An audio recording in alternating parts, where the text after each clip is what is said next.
Selamat berjumpa kembali di channel Mr. Trader Cuan.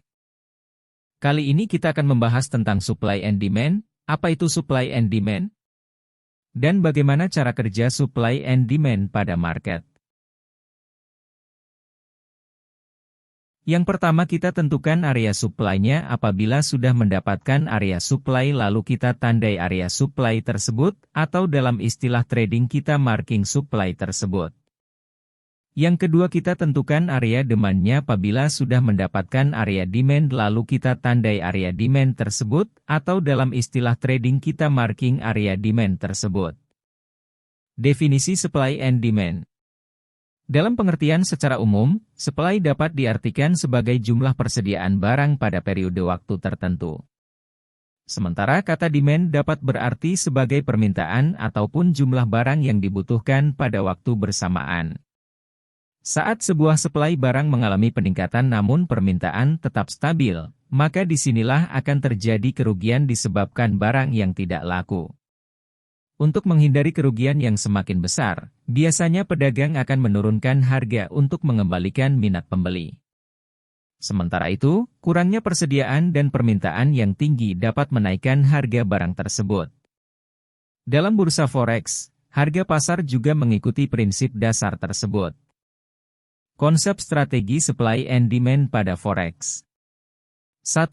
Apabila permintaan, demand, naik sedangkan ketersediaan dari barang, supply, tidak berubah maka barang tersebut akan menjadi langka dan harga akan naik.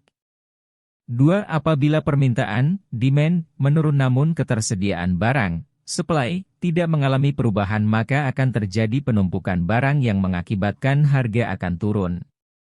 3. Apabila permintaan, demand, tetap sedangkan ketersediaan barang, supply, meningkat maka akan terjadi penumpukan barang dan harga akan turun.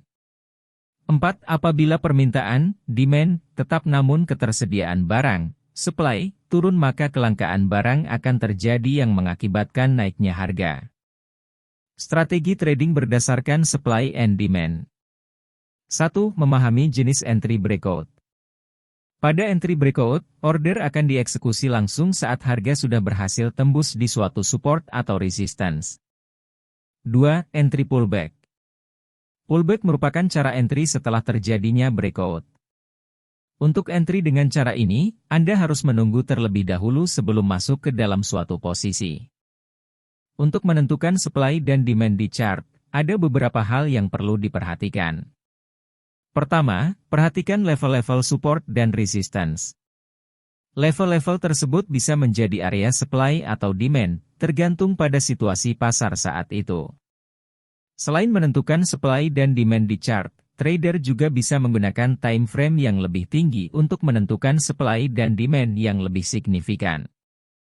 Dengan demikian, trader bisa mengambil keputusan trading yang lebih tepat karena memiliki pandangan yang lebih lengkap tentang situasi pasar.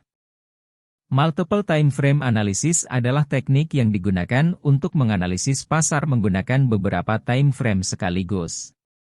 Dalam teknik ini, trader bisa menggunakan time frame yang lebih tinggi untuk menentukan tren jangka panjang dan supply atau demand yang lebih signifikan, sementara time frame yang lebih rendah digunakan untuk menentukan entry point yang lebih detail.